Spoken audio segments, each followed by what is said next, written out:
Brilliant. So hello and welcome. This is one of my 60 conversations for my 60th birthday.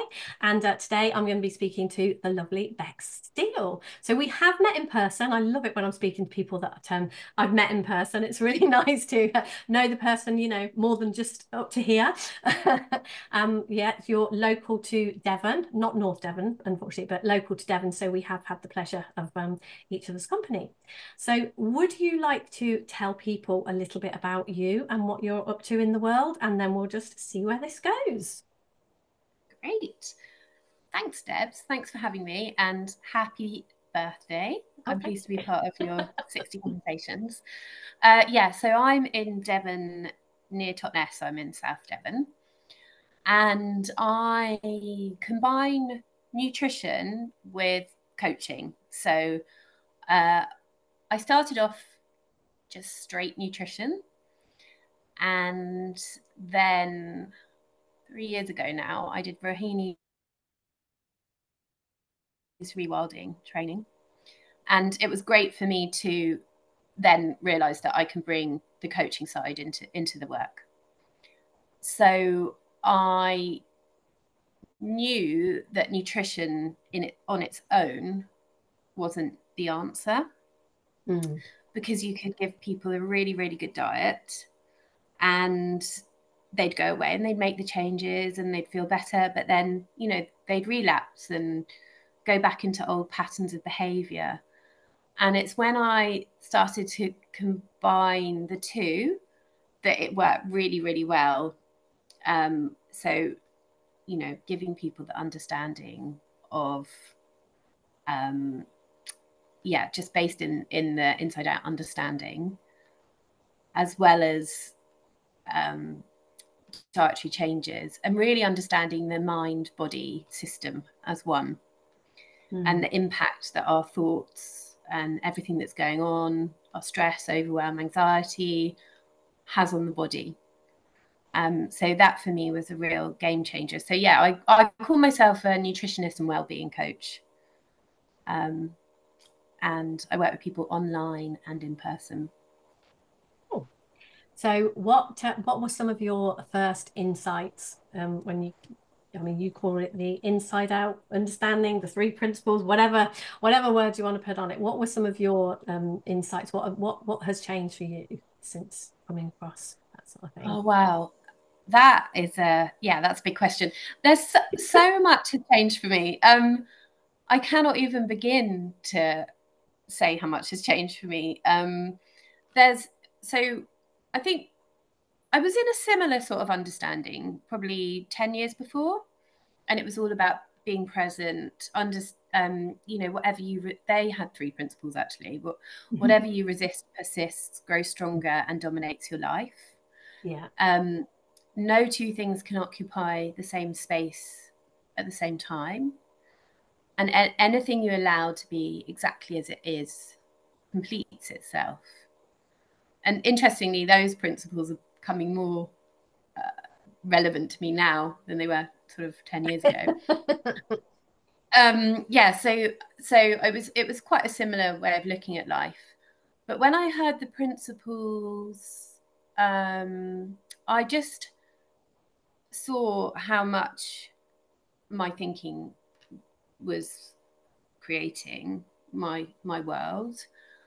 I saw how much judgment I had on myself, how much comparison I had, how much negative self-talk there was, how I was living in suffering in my mind so much of the time. And and and now I'm seeing even more clearly, like, whenever I'm in my mind, it's suffering, really, because it's not aligned. I'm Mm. not present. And so I'm quite quick to get onto that. However, there are days where, like, if I don't sleep enough or whatever, there's a lot of resistance around that. But yeah, no, I think I'm just more more me, I'd say. I think I'm just not living out of fear or anxiety and judgment and comparison as much. Obviously things, you know, we're all human and things come up. It's not like, you know, there's always something new to see. I love that there's always something new to see. It feels to me like, I remember first sort of coming to this conversation and having a realization, oh my gosh, it's all thought. And then it felt like, a week later, it was kind of like, oh my gosh, it's all thought. When I said it was all thought, I'd only seen this much and it's all thought. And then kind of like, a few minutes later, oh my gosh, it's all thought. And then, that was another. And it feels we just more and more deeply see the same things, but it's like, oh, I thought I'd seen that and I've seen it. And like you say, when we say how much judgment we've got, we say, oh my gosh, I'm so judgmental. And then we think, oh, yeah, and then we realize just how judgmental we are still being, and more drops away and more drops away, we continue to see. Yeah, that's it. I think that's it. It's like you were saying, you saw that initially, and I see that every day. It's like, it's all thought, and it's like deeper and deeper and deeper. And also how, and for me, the exploration has been more around the body in the last year of the feelings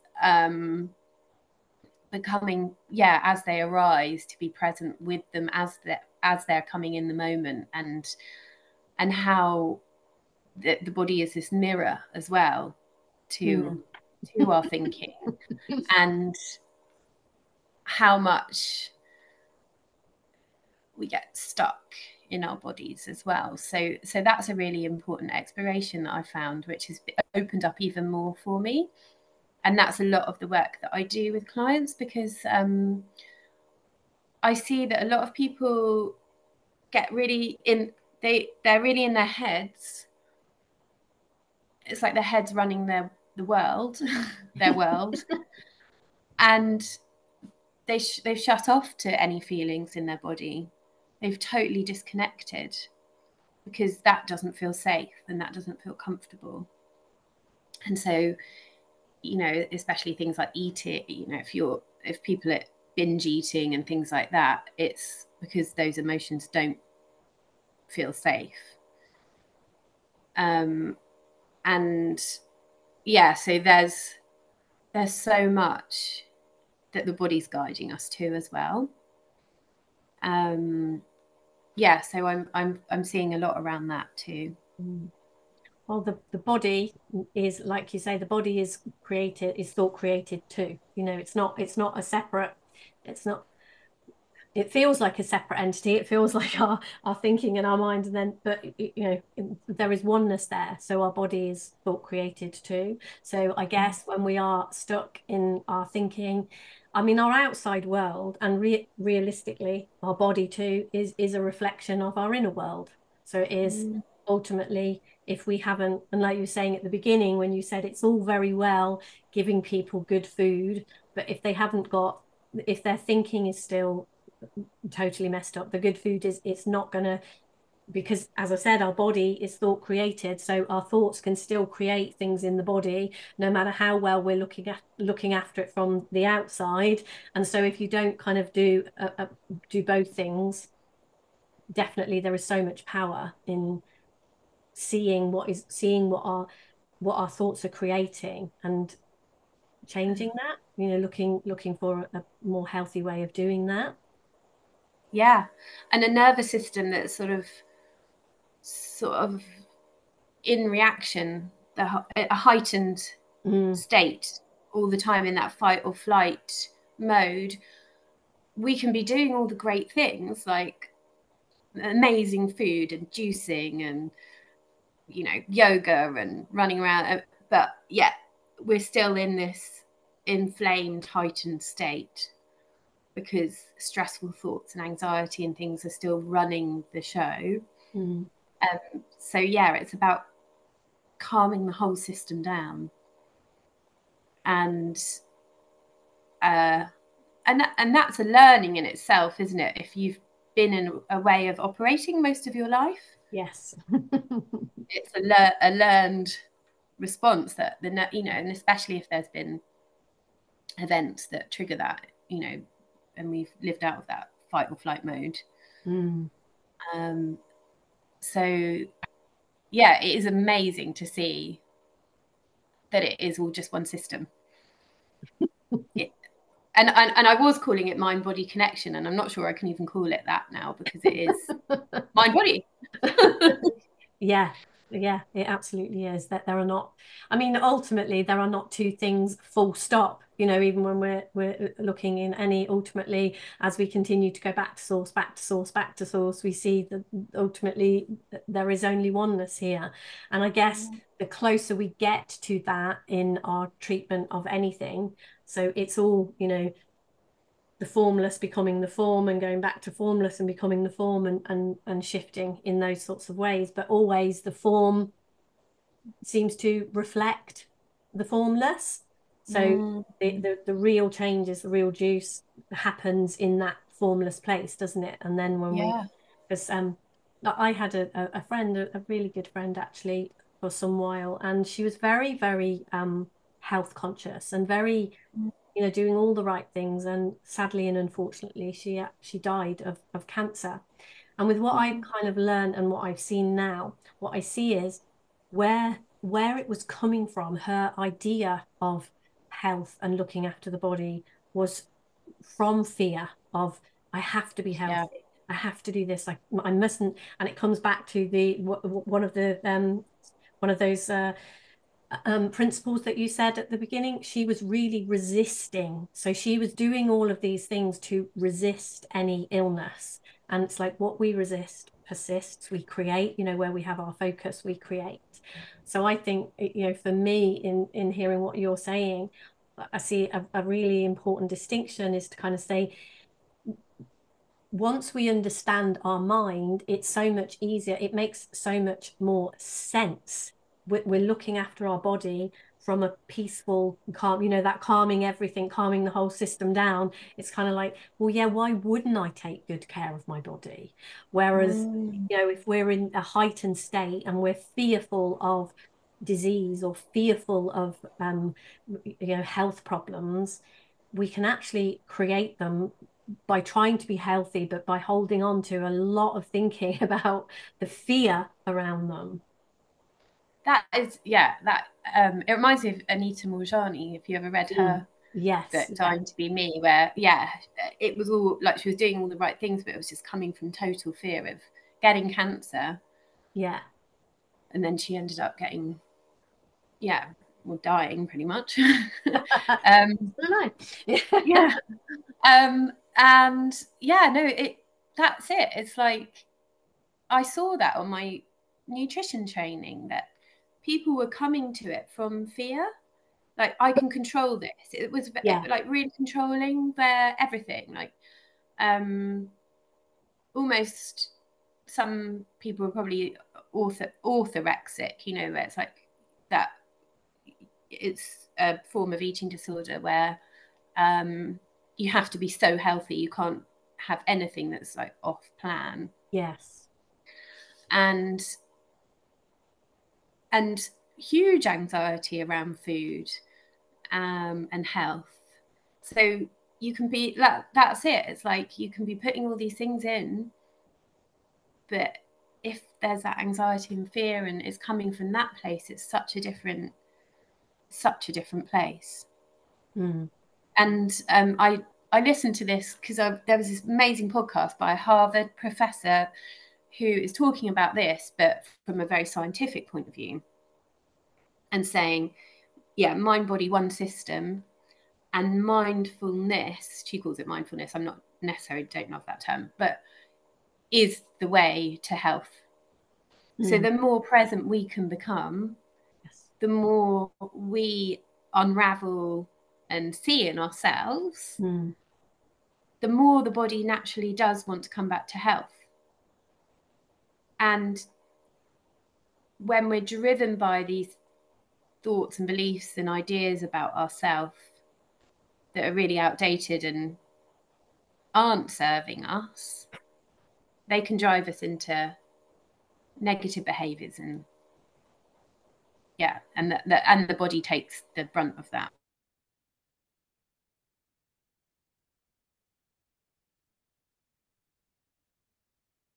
a lot of the time. Have you frozen?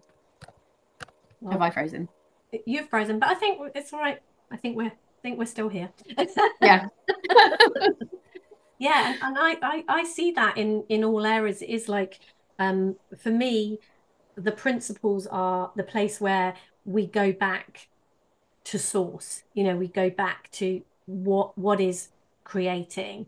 And I think, like you say, if we come at this just treating the nutrition as the problem and don't have this piece of source there as well, there's something missing. And I see that with, my thing is much more around relationships and that sort of thing. And I see that's the same. If we try to fix the relationship, yeah, there are outward signs, there are things here that we can see that we can make a difference with. But if you try to do it here without going back to source and seeing where this is actually created and what's going on, then anything you do here is just going to be like a sticking plaster at best. And it's not, and at times, like you were talking about the author, whatever that thing was, the Yeah, yeah. saying, you're absolutely, we become controlling. We're trying to, with things that are already created, we're trying to make changes in what's already created. Whereas if we go back here, we see the source of it and we create something different, then in all senses, in whatever way it is, we're sharing the principle, sharing the inside out. It's kind of like, yeah. And then as you get into a relationship, and then when you eat and exercise your body, then when you create a business, then whatever it is you do, it kind of it changes how you do that because of this information that we know about source and what have you. Mm. So if we try to change it further downstream, we give ourselves a much bigger job with much less results very often. Yeah. Yeah. And it's so important, isn't it, to go back to, like you say, that grounding, you call it source. I think I don't even know what I call it. I call it so many things. But yeah, that being space that we can get very into the fixing, can't we? Otherwise, it's like, oh, I need to see that about myself, or I need to see more around that. But that's the starting point. It's like that's where everything springs from. And the more I can be resting in that, we're resting in it, aren't we? But the more I'm there, then these things come up. Like these things come up to be seen when they come up to be seen. And they're, you can't help but see them because they're so like in your face. Yeah, it becomes obvious. And also, like, the solutions often become obvious as well as we're, looking in that direction. It's kind of like we see our behavior more for what it is and where it is coming from. And we see that the fear, the control, all of those things. Because often, if we are not looking after ourselves properly in whatever arena that happens to be, there's always at the root of that somewhere, there's always some kind of insecurity or fear, or there's something going on there, isn't there? Something we've picked up, some idea that we have about who we should be, or something like that, that then informs that behavior. And then go on. Yeah. Yeah. Fear. I mean, fear is probably the one of the major things, isn't it? Like the fear of life. Like if I don't do, and the fear, like you were saying, in relationships, it's fear of abandonment or rejection, or that clouds everything. And I suppose in health, it's that fear of, yeah, the fear of death, or fear of needing to be in control and needing, and that's it. And I think the more I see like controlling behavior and controlling things, that it causes more and more health conditions. Yeah, because yeah, depending on the person, what we're doing internally reflects externally, doesn't it? And I guess it's wherever our weaknesses are, and Mm. in health related, because I can see, all of the stuff that was going on in my mind reflected out in incredibly unhealthy relationships. Yeah, Luckily yeah, for me, my body has always been relatively healthy. That wasn't where it came out, yeah, yeah. It doesn't have but to be. Mm. it can be anywhere, can't it? It's sort of like, but our life doesn't lie. So we begin to kind of see there's something going on, and it's always, yeah, there's something going on with my thoughts, with my thinking, I've got something confused there. When things aren't outside here, will always be a reflection of inside. And so it's like, as we begin to, we get the clues if we look there, and then it is right, okay, time to go back to source, go back to what I know. And we get to recreate ourselves in every moment. We get to recreate, to show up differently, to be something different. Mm-hmm. And it's amazing how quickly that starts to reflect on the outside. When we change internally, the external changes hugely. Yeah, I love that, and it is a moment to moment choice, isn't it? It's a moment like, and I just see more and more because so in December, I'm going through a divorce. It's no sort of secret, and obviously, divorce is stressful, even though it's amicable. It's a big thing, and in December, I felt like everything was just it was overwhelming. Like there was a lot going on, and I knew that I just had to go in to myself. Mm. I couldn't just keep doing because there was just too much going on. And it was the best decision that I made to go inwards, take things off my plate, be self reflective, not that pushing energy for, because, nutrition and it's like January, new year, new start, new you, all of that, which I could have jumped on that bandwagon. Um, but I went against that, and that was quite hard to do that. It was hard to sort of not think, oh, I've got to put a program out and I've got to put myself out there. But then actually, well, that's contradicting. If I did all of that, that's contradicting what my work is really and Mm. what it's pointing to. And yeah, going in was just amazing because it just gave me a chance to become more and more present, um, to see that everything is about resistance to what is, Yeah. or seeking something more in the future, um, and to see it's moment to moment, and we do get sucked back in. Like I see it as a vacuum. It's like sometimes you get just pulled into this vacuum, and it's like I don't want to get back in there, but you can't help it.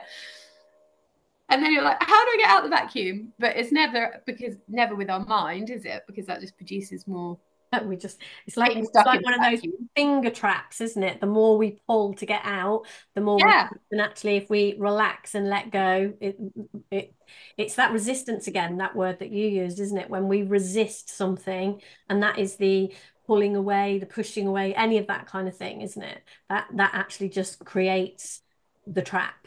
Whereas if yeah, and it's so like obvious now. It's like the pain, oh, the uncomfortableness in my chest.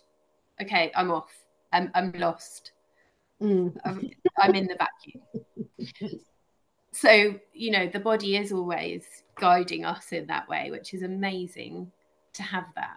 And and and I think knowing that the mind will try and tell us, no, that's wrong.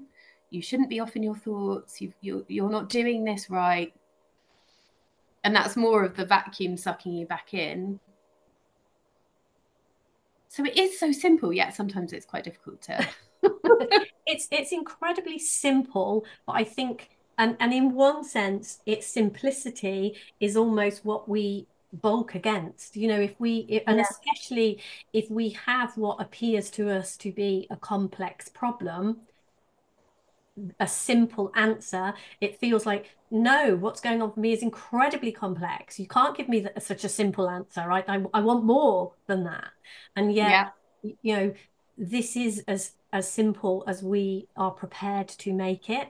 And it is Mm. only us, I know when I work with clients sometimes and they'll say, well, how long is it going to take? And I said, well, how long do you think it's going to take? And, roughly what they think it's going to take. It's like, well, unless you change your ideas around that, it's probably, they say, oh, well, it's taken me 30 years to get here, so it's not going to happen in 5 minutes. It's going to take 30 years to get out. Yeah, great. So I got myself into this mess over a lot of years, and and yet, nothing is more than one thought thick. So, Yeah. when we look, if that thought changes, then everything changes. And so, it doesn't have to be a long, complicated process, but we as human beings tend to Make make it that way. yeah, totally make it complicated. And then we're like, oh, I need to get back to there because that was better than where I am now. And or over there looks better. And and then it's like there is nothing that we need to do. It's just a dropping in and allowing whatever is there to come up in that moment. And I can get very stuck with that sometimes. But when I'm more relaxed around that, it's quite amazing that the body wants to deal with it. It's like, oh, okay, all these weird, funny feelings and little heart palpitations and stuff that is going on. If I just get my thinking out the way, the body wants to process all of that. It's like I think of it like a little Pac-Man kind of like thing that just yeah, all of that just needs to be eaten up and it's okay. But I can make it very complicated Yeah. because it's that resistance. It's the resistance to I don't want to feel this. I don't like feeling sad. I don't like feeling not okay sometimes. We all want to be in the better place.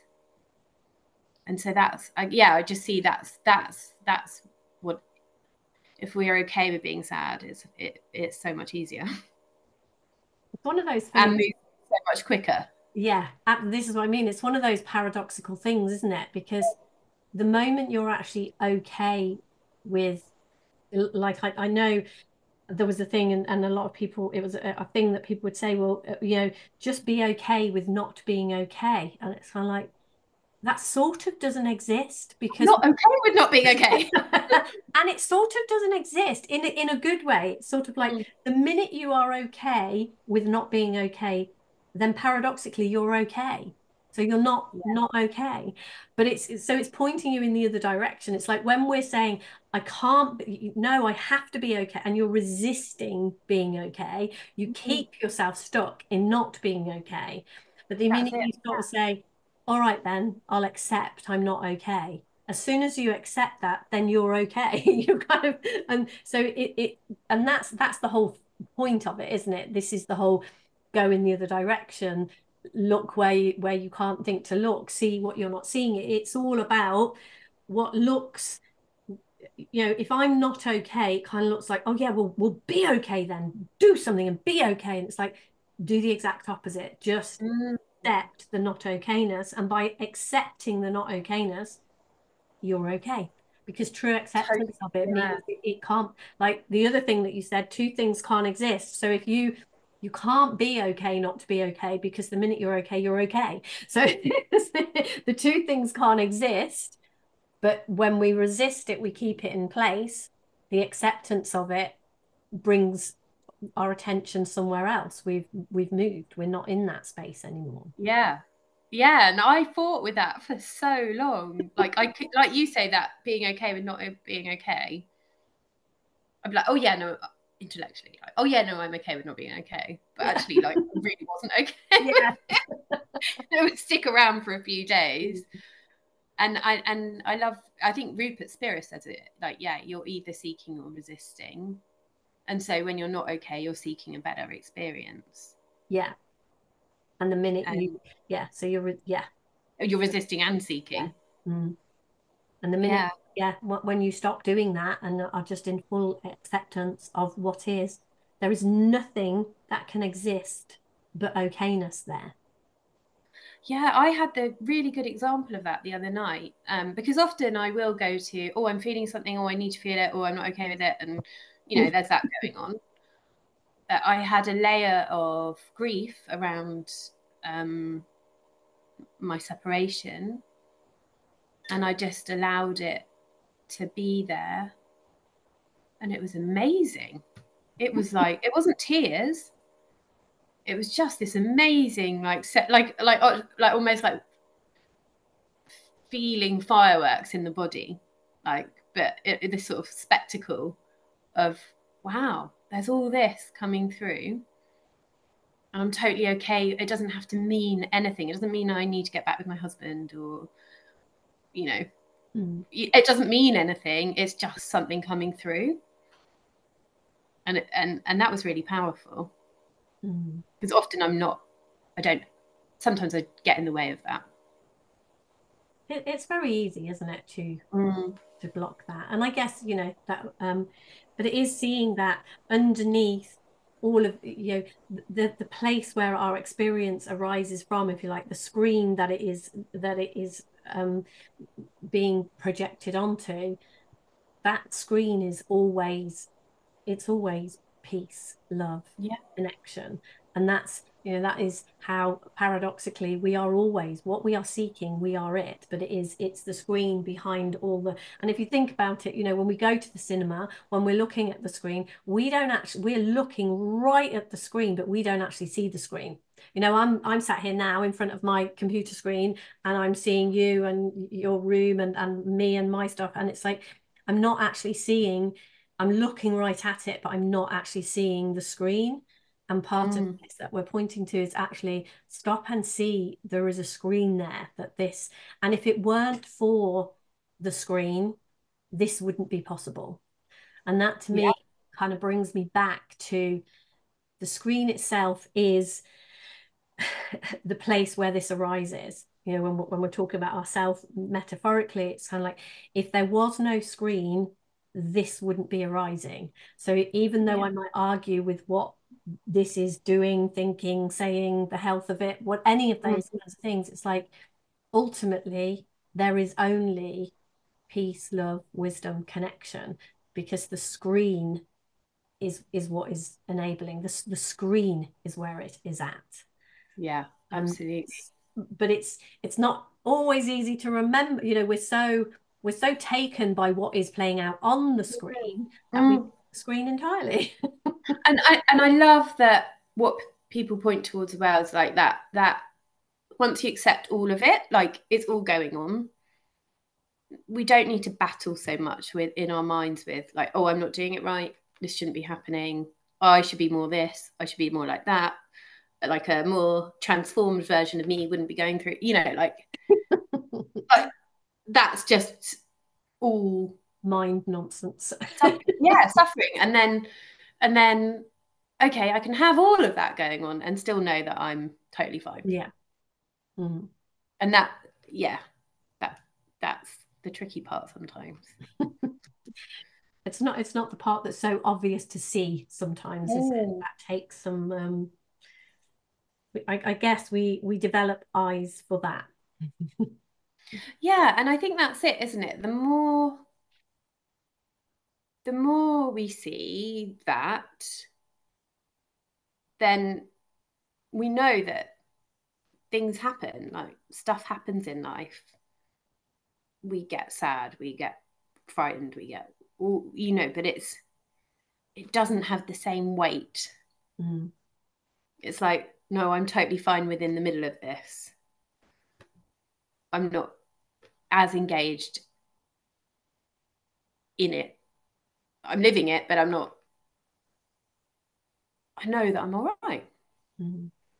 There's a part of us that's observing it as well as living it. As Yeah, we begin to see, you can see that distinction, and yeah, it's not quite such a full absorption into it. yeah, exactly.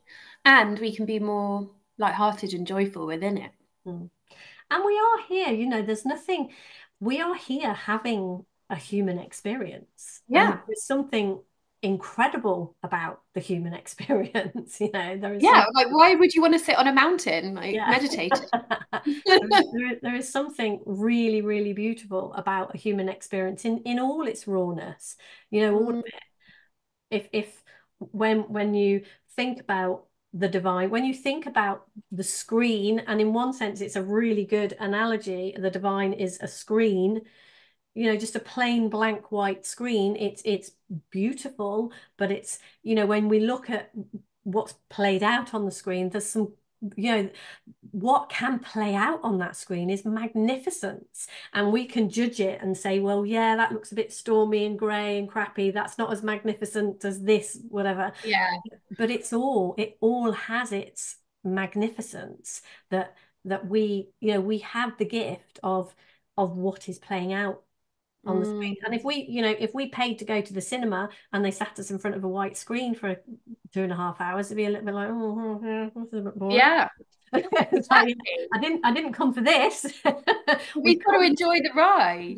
exactly, yeah. We came for the ride. We We came come for the for, ride. we Yeah. came. We paid to go into the cinema, not to watch a plain white screen, but to Yeah. And be watch like, something oh, I'm in playing out. bliss the whole Mm, time. yeah. And at the end of it, when the film is finished, what remains untouched, unblemished, no matter what has been going on, is the perfect screen. It's like, Yeah. you can have a horror movie, you can have a love story, you can have all, heartbreak, you can have a war film going on, and none of that touches the screen. No. The screen, when that has all finished, the screen is totally untouched, unblemished, unchanged. That's like, So there is real liberation there, isn't there? indeed, yeah. Yeah, I love that. I love that I think that's it. It's like the challenges the challenges don't go away. They might get harder sometimes, but we're